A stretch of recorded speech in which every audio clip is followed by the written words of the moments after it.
নিজেকে প্রোডাক্টিভ রাখার মূল চাবিকাঠি হচ্ছে তিনটে। একটা হচ্ছে হেলদি লাইফস্টাইল, 2 নম্বর হচ্ছে একটা সিম্পল টু ডু লিস্ট, 3 নম্বর হচ্ছে টাইম ম্যানেজমেন্ট। তার সাথে একটু স্টেপ বাই স্টেপ যদি আমরা কাজ করতে পারি আর কাজের প্রায়োরিটি বুঝে যদি আমরা সব দিকটা সামলাতে পারি, তাহলে তো আর কোনো কথাই নেই।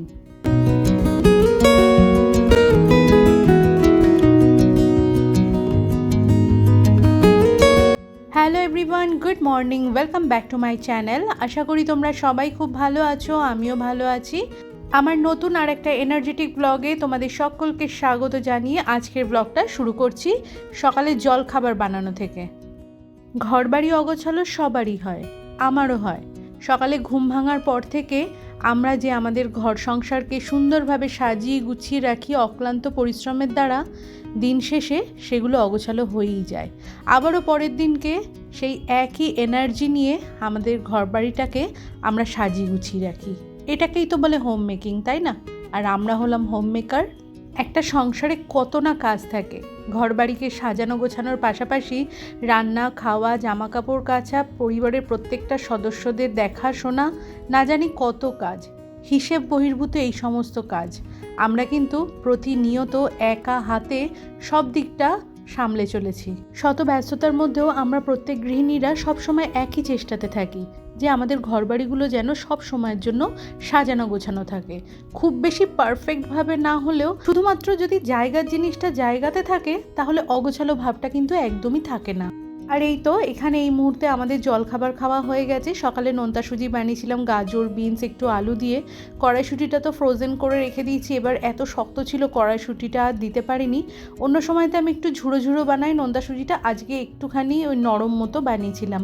আর জলখাবার খেয়ে নিয়ে আমি চলে এসেছি ঘরটা গোছাতে। মাম্মামের আজ পরীক্ষা আছে, ও বেরিয়ে যাবে, আর এই মুহূর্তে ওই ঘরে বসে পড়ছে। আর বাবু তো জলখাবার খেয়ে বেরিয়ে গেছে। আমি তোমাদেরকে গাছগুলো এখানে দেখালাম। ঘরে জানলাটা খুলে এই যে দুদিন আগে বৃষ্টি হলো ভোরের দিকে, ঝড় বৃষ্টিতে আমার যে ছোলা শাকটা রয়েছে গাছটার কি অবস্থা হয়েছে। মাটিটা ভিজে রয়েছে, সেই জন্য জল দিলাম না। টমেটো গাছ বেরিয়েছে, ছোট্ট ছোট্ট ধনেপাতার গাছ বেরিয়েছে, জানি না কতটা কি হবে, তবে নিজের হাতে করা তো, দেখলে পরে যেন মনটা অনেকটা শান্তি পায়। আমার আর বাবুর দুজনেরই গাছের ভীষণ শখ, কিন্তু 3 তলার ওপরে এত গরম, গাছ আমি এখানে একদমই রাখতে পারি না।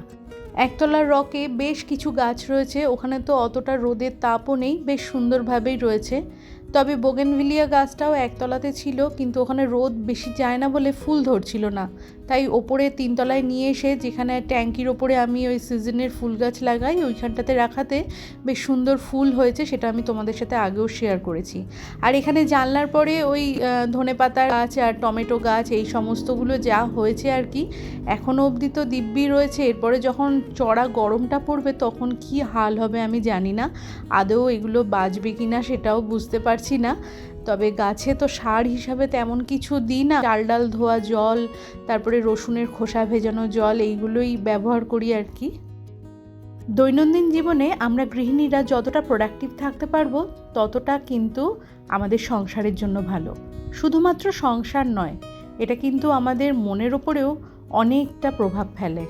তার জন্য কিছু টিপস আছে যেগুলো ফলো করলে আমরা প্রত্যেক দিন কিন্তু প্রোডাক্টিভ থাকতে পারি। সবার প্রথমে যে জিনিসটা আমাদেরকে মেনটেন করতে হবে সেটা হচ্ছে নিজেদের খাওয়া দাওয়ার ওপরে খুব বেশি করে নজর দিতে হবে। আমরা গৃহিণীরা কিন্তু বাড়ির প্রত্যেক সদস্যদের খাওয়া দাওয়ার খেয়াল রাখি, কার কী প্রয়োজনে সেটার খেয়াল রাখি, কিন্তু নিজেদের কথা কোথাও না কোথাও ভুলে যাই। সকালবেলাতে ঘুম থেকে ওঠার পরে ভালো কিছু খাবার খেয়ে দিনটাকে শুরু করা উচিত। 7-8 ঘন্টার একটা পর্যাপ্ত ঘুমও কিন্তু তার সাথে প্রয়োজন। একটা হেলদি লাইফস্টাইলই কিন্তু আমাদেরকে প্রোডাক্টিভ রাখতে সাহায্য করে। নিজেকে প্রোডাক্টিভ রাখার জন্য প্রতিদিন একটা সঠিক রুটিন মেনে চলুন। একটা টু ডু লিস্ট তৈরি করে নিন। সকালে ঘুম থেকে উঠে বা আগের দিনকে রাত্রিবেলাতেই একটা সঠিক পরিকল্পনা করে নিন যে আগামীকাল কি কি কাজগুলো করতে হবে। এরকম যদি একটা টু ডু লিস্ট থাকে, তাহলে কিন্তু আমরা সময়ের মধ্যে সমস্ত কাজ সুন্দরভাবে কমপ্লিট করতে পারি। এবারে আসি 3 নম্বর টিপসে। আমাদের গৃহিণীদের প্রোডাক্টিভ থাকার জন্য টাইম ম্যানেজমেন্ট জানাটা কিন্তু ভীষণ জরুরি। দিনের শুরুতে তেমন কাজগুলোকে বেছে বেছে করুন যেগুলো করতে আপনার বিরক্ত লাগে। আমার যেমন আটা মাখতে ভীষণ বিরক্ত লাগে, পেঁয়াজ ছুলতে, কড়াইশুঁটি ছাড়াতে আমার একদম ভালো লাগে না। তো এমন যদি কিছু কাজ থাকে দিনের বেলাতে করে ফেলুন। সকালবেলার সময়টাতে কিন্তু আমাদের এনার্জিটা অনেক বেশি থাকে। সারাদিনের অক্লান্ত পরিশ্রমের পর এই সন্ধ্যের দিক থেকে আমাদের আর কাজ করতে মন চায় না। সেই সময়তে যদি এই বিরক্তিকর কাজগুলো আমাকে কেউ দিয়ে দেয়, আমি তো অন্তত ভীষণ বিরক্ত হব। তেমনই আপনাদেরও তো কিছু কাজ থাকে যেগুলো করতে আপনাদের ভালো লাগে না। সেই কাজগুলোকে বেছে বেছে নিয়ে সকালের দিনের শুরুর সময়টাতে করে ফেলুন, দেখবেন অনেকটা উপকার হবে। একটানা কাজ করতে করতে আমরা অনেক সময় কিন্তু হাঁপিয়ে উঠি, তখন বাকি কাজগুলো যেন মনে হয় দায়সারাভাবে করে ফেলতে পারলেই বাঁচি। এমনটা যখন ফিল করবেন সেই সময়তে একটু ব্রেক নিয়ে নেবেন। 1 ঘন্টা 2 ঘন্টা কাজ করার পরে আধা ঘন্টা একটু বসবেন, একটু জল খাবেন, একটু রিল্যাক্স করবেন, কারোর সাথে দুটো কথা বলবেন, দেখবেন মনটা কিন্তু অনেকটা চাঙ্গা হয়ে যাবে। ব্রেক নিয়ে নিয়ে কাজ করলে কিন্তু আমাদের কাজে যেমন একটা এনার্জি আসে, তেমনি আমাদের ব্রেনটাও কিন্তু অনেক সতেজ থাকে। চলে আসছি 5 নম্বর টিপসে। অনেক তাড়াহুড়ো, বড্ড বেশি ব্যস্ততা আজকে, এমন তো এক একটা দিন আমাদের জীবনে আসে, তাই না? তখন আমরা কি করি, সব দিকটা একসাথে সামলাতে যাই। ঘরও গোছাচ্ছি, রান্নাও করছি, মাল্টিটাস্কিং যাকে বলে। এমন হলে কিন্তু কোনো কাজটাই পারফেক্টভাবে হয় না, সবটাই দায়সারাভাবে হয়ে যায়। নিজেকে প্রোডাক্টিভ রাখতে গেলে এই অভ্যাসটা কিন্তু ত্যাগ করতেই হবে। এবারে চলে আসি 6 নম্বর টিপসে। সবার খেয়াল তো সব সময় রাখি, কখনো কি আমরা চিন্তা করি যে আমি কি ভালোবাসি, বা আমার কি খেতে ইচ্ছা করে, বা আমার কি করতে ইচ্ছা করে? না, আমরা সেটা কিন্তু কখনোই চিন্তা করি না।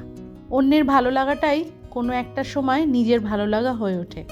তেমনটা না করে নিজেকে প্রোডাক্টিভ রাখার জন্য নিজের জন্য একটুখানি বাঁচুন। নিজের যেটা ভালো লাগে সেটা বানিয়ে খান, নিজের যত্ন করুন, যেটা ভালো লাগে সেটা করুন, দেখবেন অনেকটা এনার্জি পাবেন। তারপরে বাকি সংসারের কাজগুলো বা সংসারের প্রত্যেকটা মানুষের দেখাশোনা কিন্তু আরও দ্বিগুণ এনার্জির সাথে করতে পারবেন।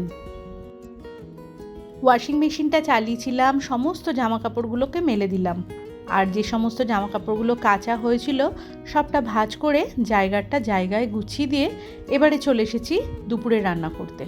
উচ্ছে কেটে নিলাম, উচ্ছে ভাজা হচ্ছে, আর বিট কেটেছি, ওগুলোকে টুকরো টুকরো করে একটু রসুন আর কাঁচা লঙ্কা দিয়ে আজকে বিট বাটা বানাবো। বহুদিন হয়ে গেছে বিট বাটা খাইনি, ভীষণ মন হচ্ছিল খেতে। আজকে আমি ওটা বানাবো। মাম্মাম বাবু দুজনেই খেতে ভালোবাসে, তবে ওইটা শুধু বানাচ্ছি আজকে আমার মন চেয়েছে সেই জন্য। উচ্ছে ভাজাটা হয়ে গেছে, ওই কড়াইয়ের মধ্যেই সর্ষের তেল দিয়ে একটু কালো জিরে ফোড়ন দিয়ে রসুন কাঁচা লঙ্কা দিয়ে বিটটা যেটা বেটে নিয়েছি সেটা দিয়ে দিলাম, স্বাদ মতো লবণ আর একটু হলুদ দেব। তারপরে একদম শুকনো শুকনো করে বিট বাটা বানিয়ে নেব। আর এরই মধ্যে তোমরা যে সকল নতুন বন্ধু আমার এই ব্লগটি দেখছো, আমার এই ব্লগের কোথাও যদি কিছু ভালো লেগে থাকে তাহলে চ্যানেলটি সাবস্ক্রাইব করে তোমরা আমার পাশে থেকো। আর তোমরা যারা অলরেডি এই কাজটি করে ফেলেছো তোমাদের সকলকে জানাই অসংখ্য ধন্যবাদ। আজ দুপুরে বানাবো আর রুই মাছের ঝোল, একটু শিম, বিনস আর আলু দিয়ে এরকম রুই মাছের ঝোল কিন্তু ভীষণ সুস্বাদু লাগে। মাছের ঝোলটা রান্না করতে করতে 7 নম্বর টিপসের কথাটা বলেই ফেলি। আমরা অনেক সময় করি কি, কাজের ফাঁকে ফাঁকে যখন বোর ফিল করি একটুখানি মোবাইল নিয়ে বসি। মোবাইল নিয়ে একটার পর একটা ওয়েবসাইট স্ক্রল করতে করতে কখন যে সময় পেরিয়ে যাচ্ছে আর কাজগুলো যে আমাদের মাথার ওপরে জমতে থাকে সেটা আমরা ভুলেই যাই। তারপরে যখন ঘড়ির দিকে তাকাই দেখি সময় যখন অনেকটা পেরিয়ে গেছে, তাড়াহুড়ো করে কাজগুলো করতে থাকি, না কাজগুলো পারফেক্টলি শেষ করতে পারি, আর তাড়াহুড়োর চোটে কোনো কাজ তো আবার ভুলভাল করেও ফেলি। আবার দেখা যায় সময়ের অভাবে কিছু কাজ আমরা করতেও পারি না। আমি প্রথমেই বললাম একটা টু ডু লিস্ট বানাতে হবে।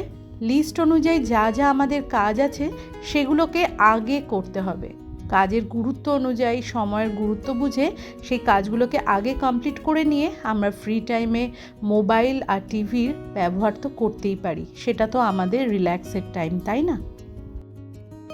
তো সংসারের সমস্ত কাজ শেষ করে রান্নাঘরটা পরিষ্কার করে নিজে আরেকবার ফ্রেশ হয়ে চলে এসেছি। দুপুরের খাবারটা সার্ভ করে নিচ্ছি। উচ্ছে ভাজা খেতে মন চাইলো না, নিজের জন্য নিলাম বেশ খানিকটা বিট বাটা আর সবজি দিয়ে বানানো রুই মাছের ঝোল। আজকের ব্লগটা এইটুকুনি রইলো। তোমরা ভালো থেকো, সুস্থ থেকো, দেখা হচ্ছে নেক্সট ব্লগে। ততক্ষণের জন্য টাটা।